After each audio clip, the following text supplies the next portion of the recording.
Forgotten username recovery failed on Wise, formerly TransferWise Fix. If you've tried recovering your username on Wise and it keeps failing, don't worry, this happens more often than you think. The surprising truth is that Wise doesn't actually use usernames for login anymore. Everything revolves around your registered email address or phone number. Once you know that, fixing the issue is quick and easy. When the recovery process fails, the most common reason is that you're entering an email or number that's not linked to your Wise account. To fix this, go to the Wise login page or open the app.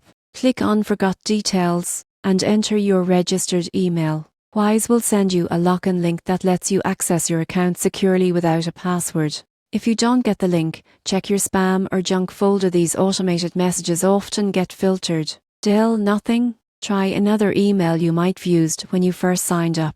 You can also search your inbox for older Wise or TransferWise emails to confirm which address is linked to your account. If you've lost access to your email or phone, reach out to Wise support. Provide your full name, date of birth, and the last few digits of a linked bank account or card. Once verified, that'll help you update your contact details and restore your account access. Most people get stuck because they're looking for a username reset option, but Wise has moved away from that system entirely. The company's security model focuses on email-based authentication, which is both safer and simpler. So if your forgotten username recovery failed on Wise, don't stress. Use your registered email, follow the secure link, and you'll be back in your account in minutes. No usernames needed.